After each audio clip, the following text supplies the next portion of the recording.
Chesh. Hello, my name is Jason.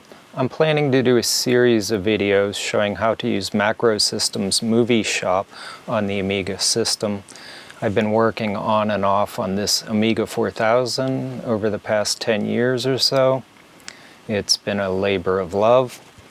I've slowly been organizing all my build photos, and I'm going to do a slideshow. It's taking a little bit longer than I thought, so I wanted to show behind the scenes video. The system's booting up now. This is an Amiga 4000 with a T-REX-II from GVP. It's using VLab-Motion capture card with a Toccata audio card. It also has a 256 gotta go faster memory expansion, a Retina Z3 display, and we're running AmigaOS 3.2.2.1. I'm calling my A4000 edit system Daenerys, Mother of Dragons, because it precedes the system that MacroSystems released afterward, the Draco. Going into my work folder, there's MovieShop.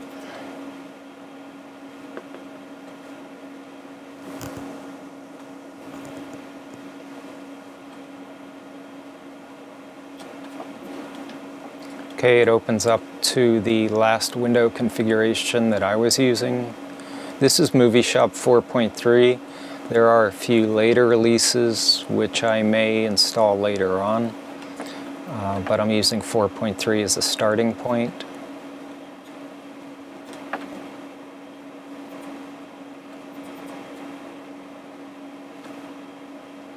And there we go. All right. I've imported a bunch of stuff already, and I've organized it into folders. When MovieShop imports files, it puts them all in this big scene list. On some other the edit systems, they're maybe referred to bins. This is the scene list. Everything can be grouped into a sort of a directory structure, so it helps keep you organized.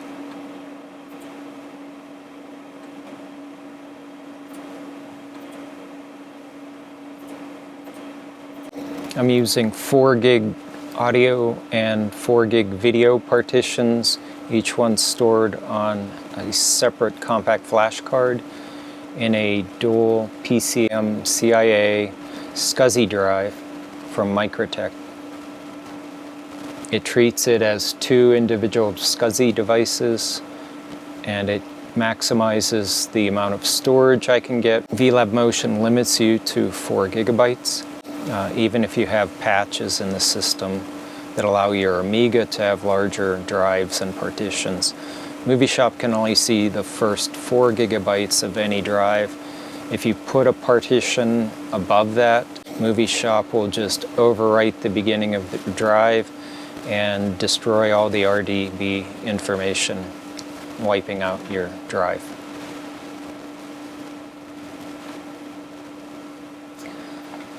When importing anything that's visual, stills, video, MovieShop organizes things into a scene list.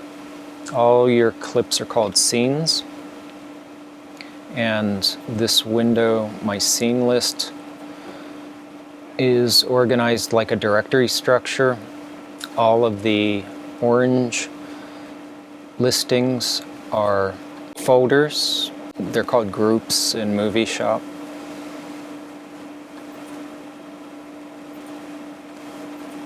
The yellow ones are just either video clips or still frames. Beyond this place there be dragons.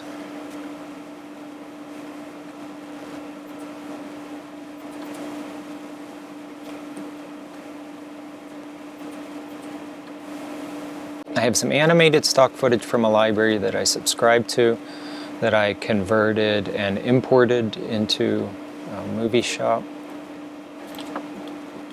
If I select that clip and then hit play, it's filling up my video buffer, and then it's going to play out. Seems like a lengthy pause. That's just because I gave it excessive video buffer to load into. You can make a much smaller buffer and the response time will be super quick. But as you can see, it's playing the animation back very smoothly. This is a full 30 frames per second, full resolution NTSC. Very clean, very smooth. It's all real-time playback. So I only have that pause initially because I went a bit overboard on my video buffer size. You don't need to have it set that big.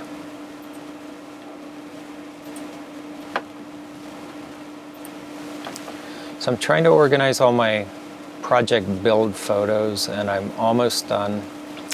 I have a few more to import. I'm transferring them on a CD, CDRW. Sometimes I use a DVD-RW. I have a DVD-RW drive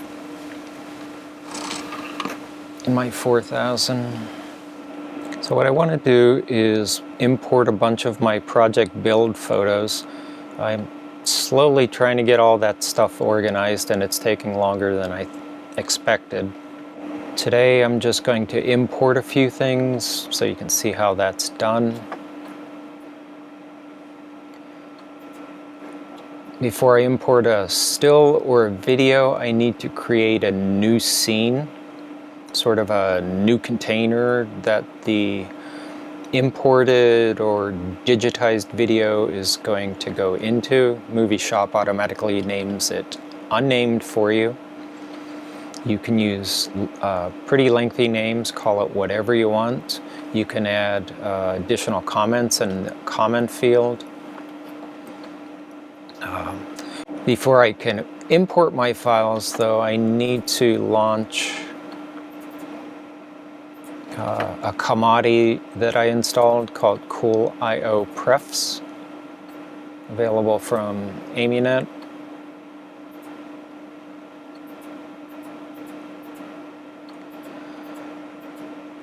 I'm looking for MovieShop on CoolIO Prefs task list. So MovieShop will import a small selection of different image formats, and I think it will do JPEGs or some JPEGs, but not the ones that I saved all my images in. So CoolIO can sit as sort of a wedge between your application and the files importing or being saved. And anything that MovieShop tries to import will go through CoolIO. CoolIO converts it to an IFF 24-bit that MovieShop is happy to accept. So I don't want that running all the time, so I don't have it always saved with MovieShop in here. You could use this with dpaint or other applications, and it will allow you to import any image type as long as you have the appropriate data type installed, and import those into applications that don't support various formats. Maybe you can't import a TIFF file into dpaint, I don't remember, but CoolIO could then translate that for dpaint into something acceptable, and that's what it's going to do for MovieShop. Sometimes it might cause my system to crash. We'll find out. So back in MovieShop, I have my unnamed scene. I can hit Amiga-I or go up to the menu and say Import Frames. On my CDRW, I have bunch of different folders. Let's import this RCA wall plate. And you'll see it come in like 2 halves. And what's happening is MovieShop is separating the image into 2 individual fields, an odd and an even field. That's how the old NTSC and PAL works. So I get this message from MovieShop. It says some file can't be opened. I'll have to look further into that. This is something that happens with CoolIO. It doesn't happen if I'm not running that, so I'm thinking there's something in there that I need to change. I use this 5 RCA wall plate as a donor for my component I/O and additional audio I/O jacks on the back of my machine. I do have the component YUV coder add-on with my VLab-Motion, and the additional audio jacks are connected to the additional audio inputs on the inside of the case on the Toccata. So once I import something, I can go down and change its name, and I'll call it 5X RCA wall plate donor. Sometimes I'll add the dates. The date for this is not important, but I did get this photo recently. I'll call it 2025 January. So you can give each of your clips or scenes a unique name. If I tried to give another clip the same name, MovieShop will give you a warning, and it will automatically append period DUP to the end of what you tried to enter, duplicate. All the names need to be unique, and they can be quite lengthy names, so you have plenty of space to play with. You can add an additional comment beyond that in the comment field. I can go to New, import another one, use the right Amiga I keyboard shortcut. I have so much stuff in here. Oh, let's do this one. There are a bunch of things in here.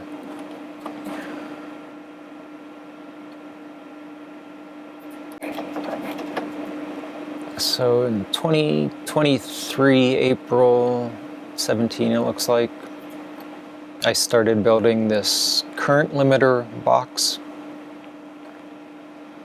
I might do a separate video about that, but you can find videos about this thing online.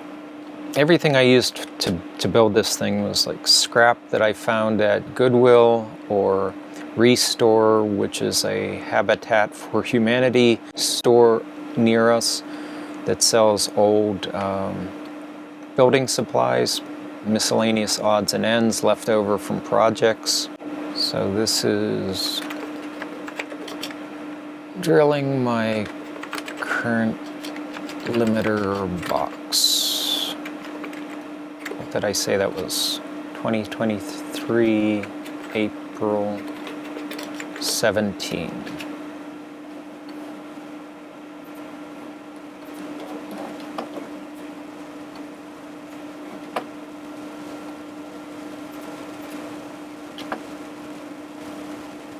Current limiter box is something that you can use when you're testing stuff that you've been working on, your electronics.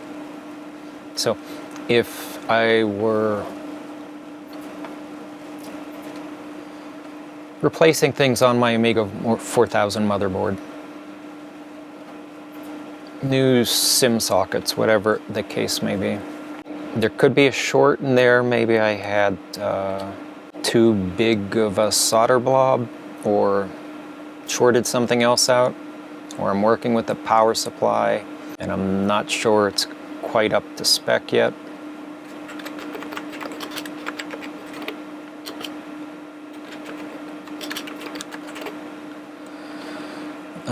You plug this current limiter in between your power source and the device you're working on, and juice everything up, flip the switch. If there are no shorts, the light bulb will go off briefly, but if you do have a short, then the light bulb will stay on, indicating that you have a short. So it's kind of drawing current off instead of sending current into your device and causing potentially more severe damage.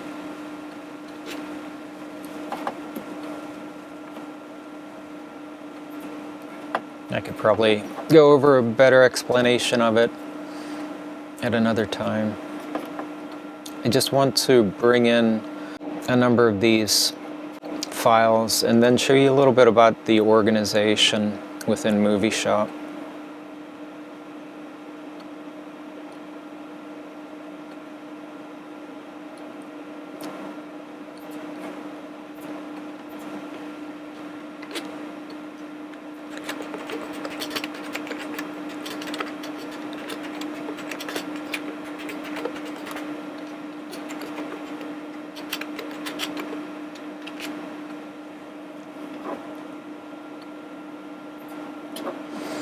I actually built this box when I was working on my Amiga 2000.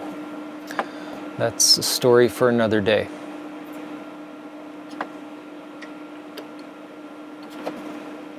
Okay, so I created a new scene to host the next image, and then I tried to do write Amiga import right away. But when you create a new scene, it automatically drops you into the name field, and it tried to put an I in the name field. That's why I didn't jump into importing the frame right away. This looks like the short cord version of my Lightbox. I did install a longer cord after this. We'll call current limiter short cord.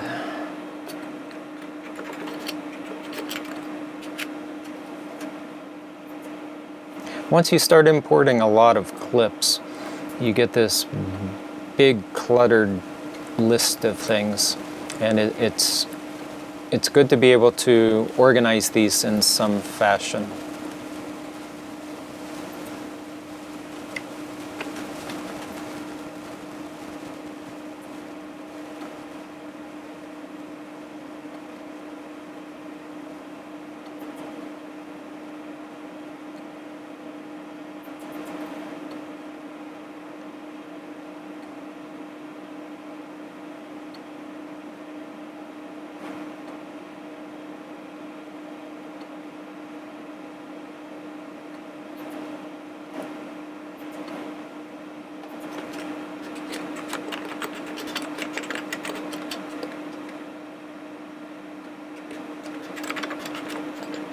This is the complete final version of the current limiter.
What I haven't done yet is save my project,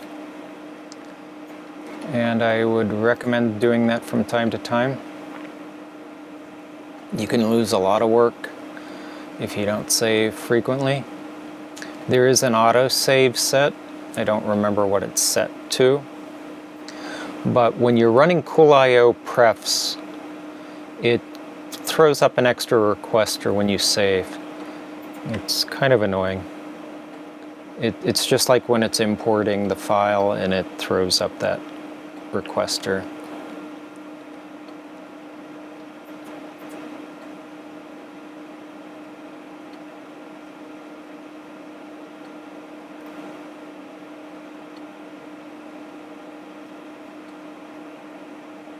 And there's a $2 cord that I can use to plug into my computers, into my PSUs. Cord adapter. I got that at one of the surplus stores. Line Surplus, I think.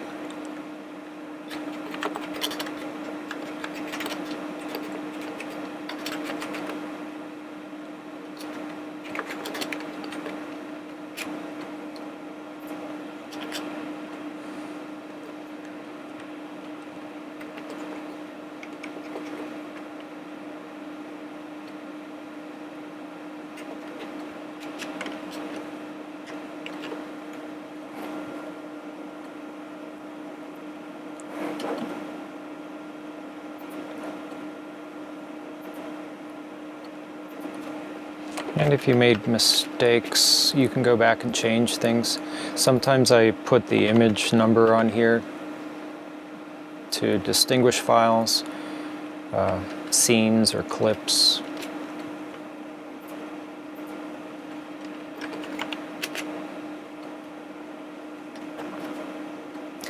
Now, when I'm importing something that's new, I need to create a new scene for it.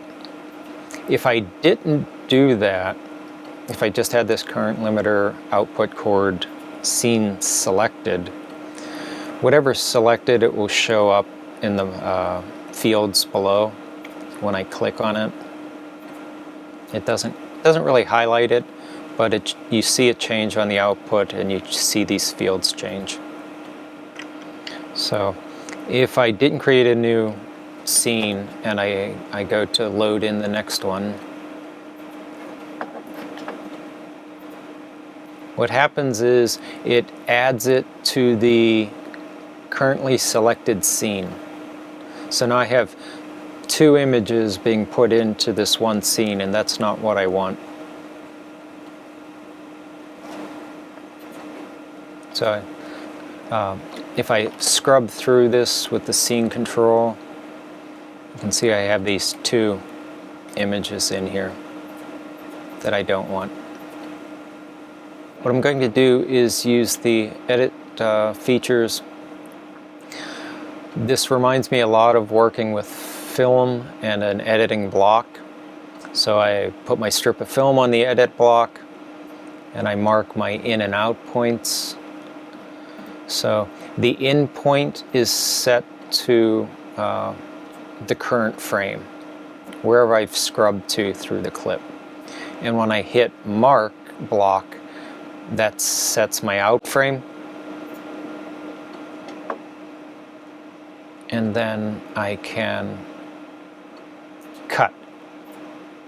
So now if I scrub through that clip, I'm not going to see anything but the correct frame.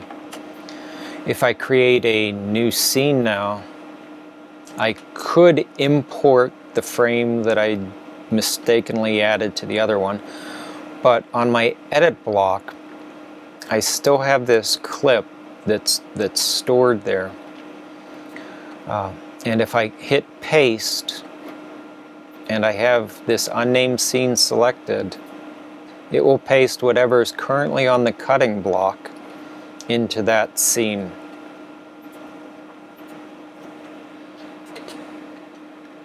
So I can rename this as current limiter import cord.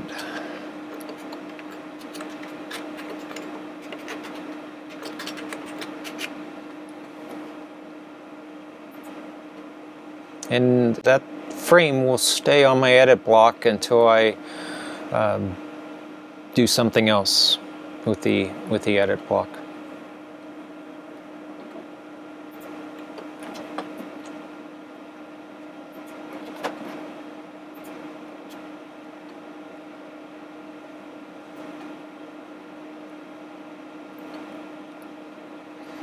That's the bottom. You see a little bit of the wiring inside.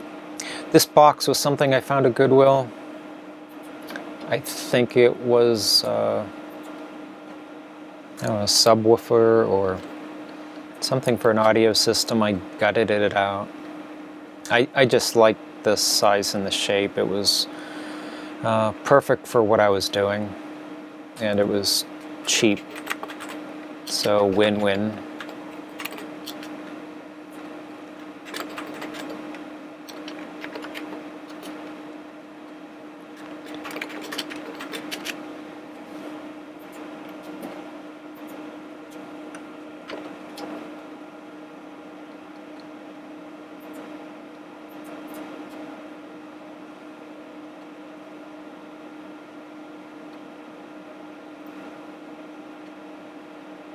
That's the wiring for the back side of the switch to flip it on and off.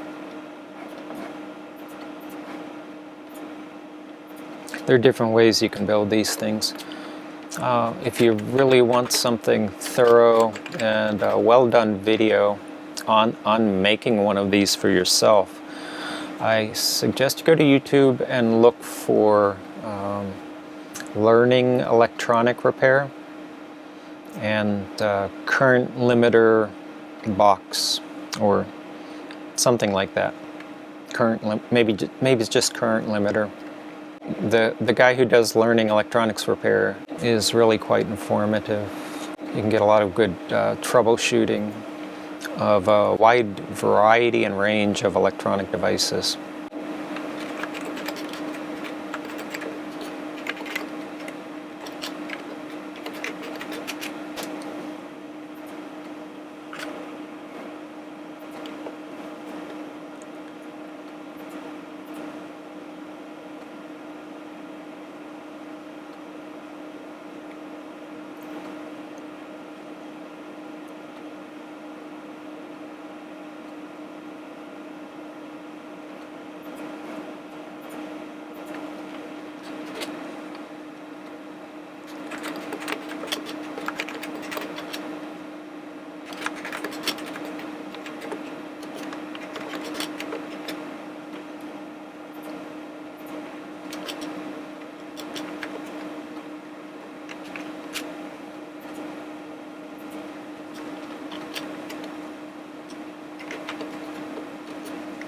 If I type something into a field but I don't hit enter, it's not going to get entered.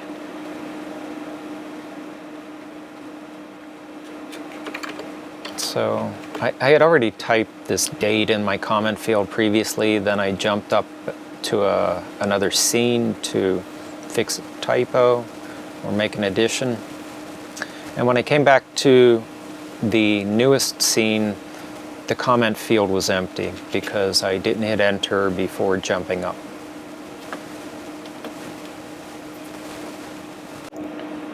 So I have a few more to do. Where did we leave off?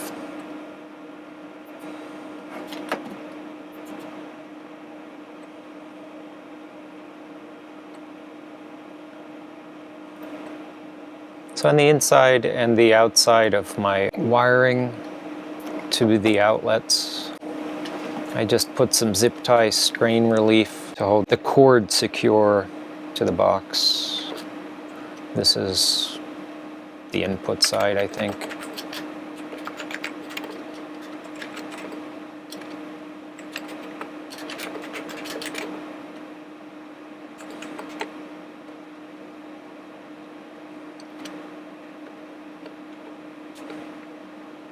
I'm calling it strain relief. It might have a different official name if You know what that is. Feel free to leave a comment.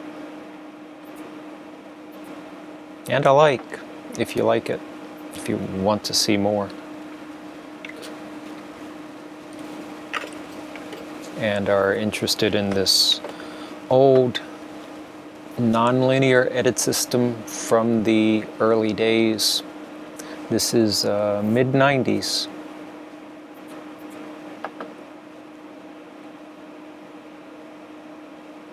Amiga was just getting into the game, scratching the surface with nonlinear video editing. It was ideally suited for it. And Commodore, through a series of fumbles, went belly up, just when it was on the cusp.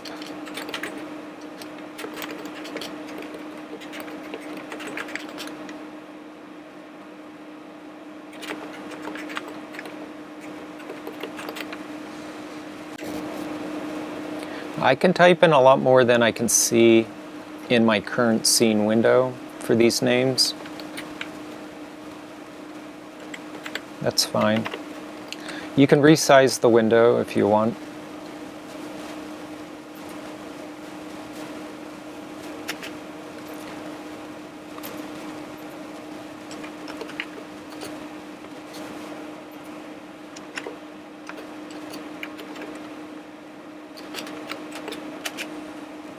So I could make this whatever. I can make it really extra wide. Fill up all my space. Have I saved lately? I don't think so. You can see I've already filled up my window with just this current limiter lightbox stuff. Strain relief.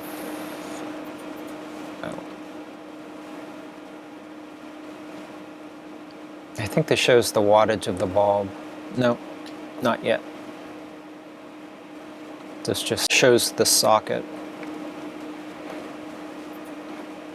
I got this thing at Restore for $1 or something.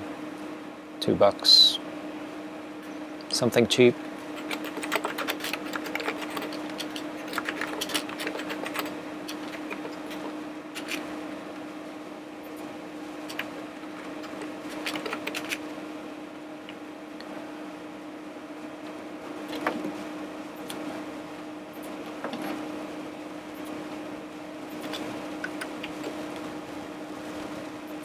Okay.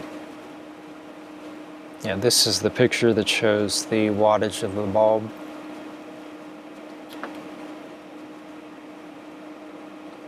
$60, 120 volts here in North America.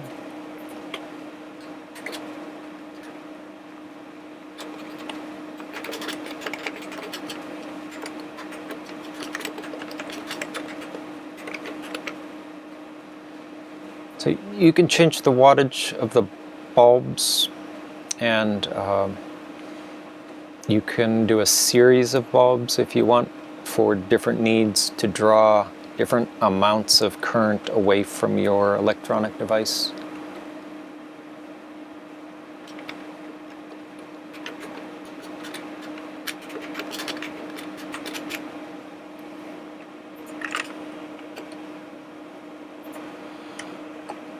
Last one.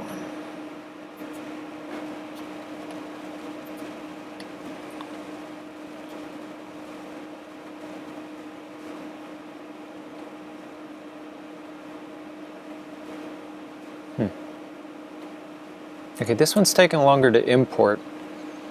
I'll go back and look at the file size. I wasn't paying attention to it. Sometimes to save time, I like to prep all my images, pre-scale them to the resolution I'm using for my project. In this case, it's 640 by 480 for full screen.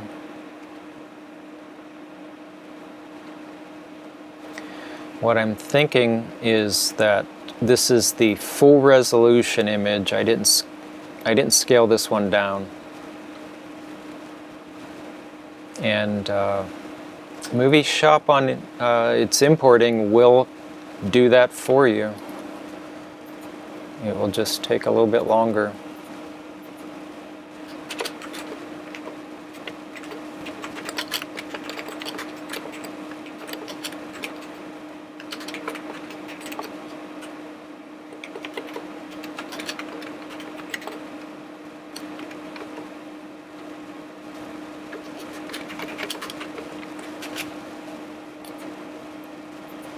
With all these different names, these are searchable, which makes it nice when doing stuff later on. Okay, I'm going to shrink this window over. So this other window that I haven't mentioned yet to the right is the clipboard. And that plays an important function in building groups. Groups are MovieShop's version of directory structure for organizing your video footage, your still footage, all the different clips. So I'm going to click and hold until the pointer changes to a hand icon, and I can drag this over into my clipboard. I have to flip through the manual to see if there's a way to select multiple files at one time. I don't remember.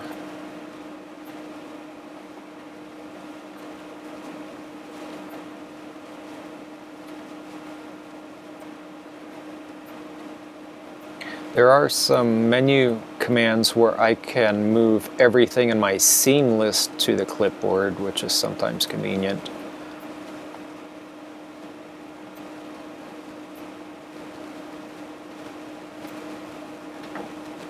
I'm just going to make this a little bit bigger. I have a lot of crap going in here.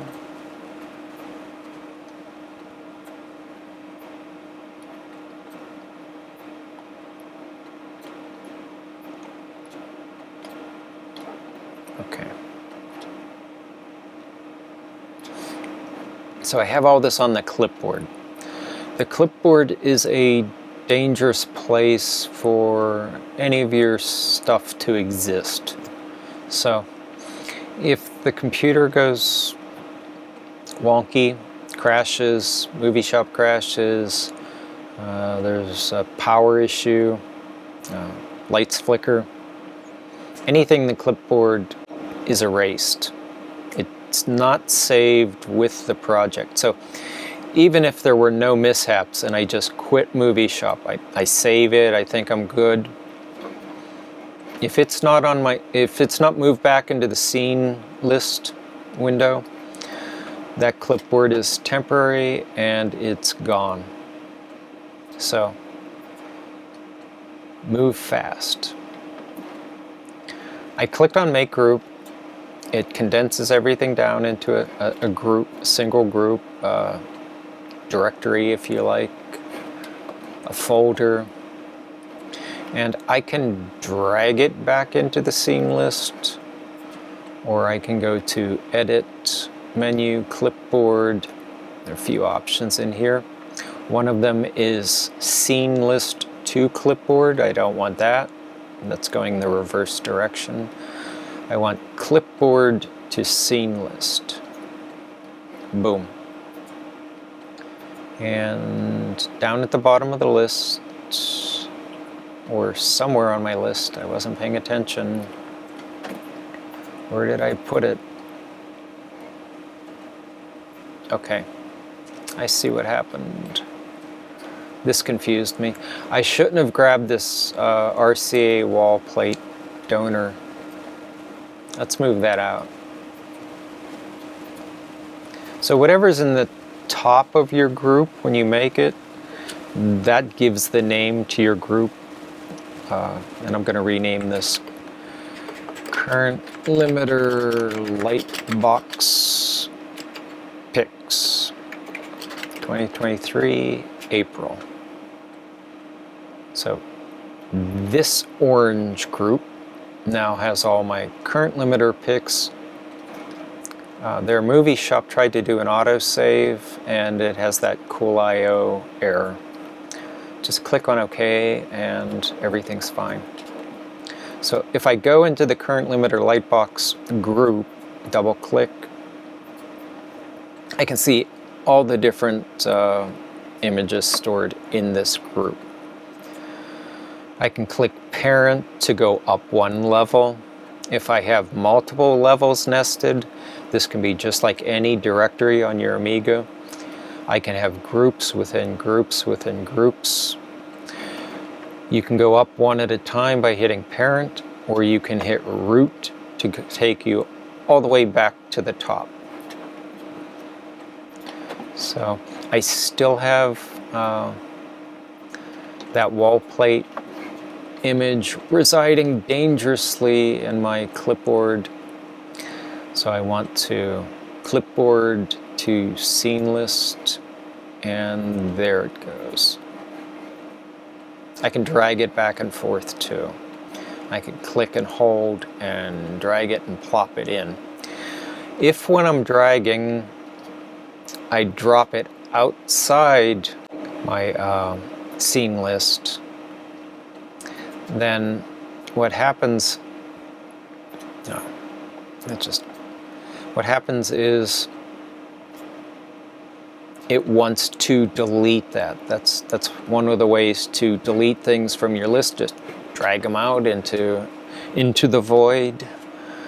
MovieShop will warn you. I do not want to delete this, so I'm hitting cancel. Let's do another save. I think somewhere in the settings, I'll have to go through this later, you can set multiple levels of warnings. Usually you want them all turned on so you don't accidentally lose stuff. So you can click and hold to drag things outside the scene list to another window like the clipboard. You can drag things up and down in the scene list. If I want to move this wall plate up closer to my YUV coder picks, well, there it's up closer, and I clicked on my YUV coder group, and within that group I have other groups. So this image is showing the inside. That's a custom L bracket that I made to hold those RCAs that I got from the donor wall plate. That's what it looks like with them installed. I kind of like the wall plate because I wanted the colored RCAs to help out.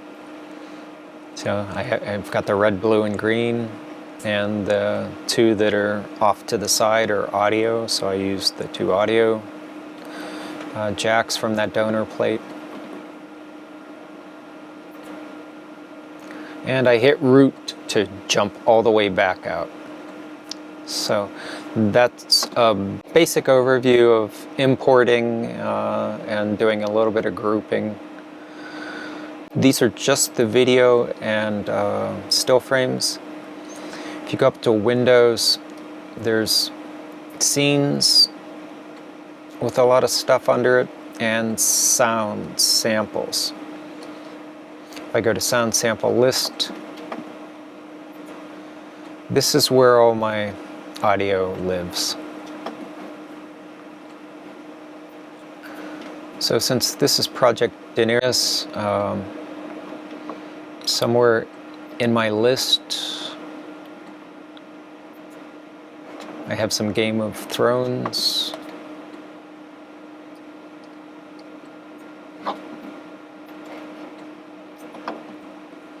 And you'll have separate control windows for scenes and audio, so I need to have the sound control window open.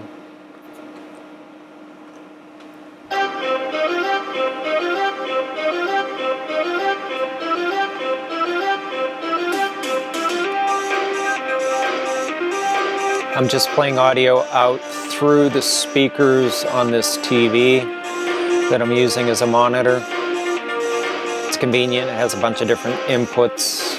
I'm running currently the S-video out of the VLab-Motion to the TV.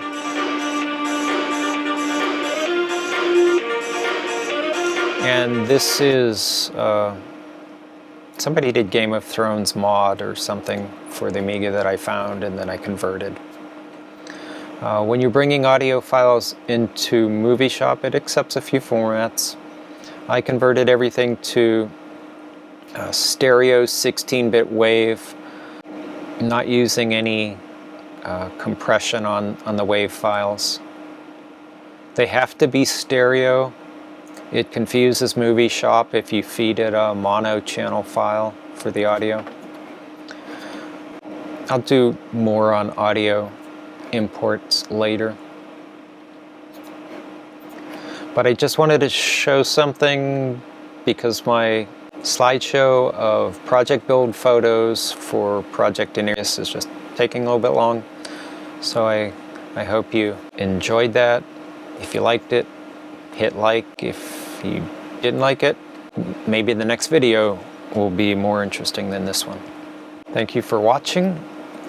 Let's quit MovieShop, and it's asking that the project hasn't been saved. That's just because I moved stuff around. Sure, let's save it and quit.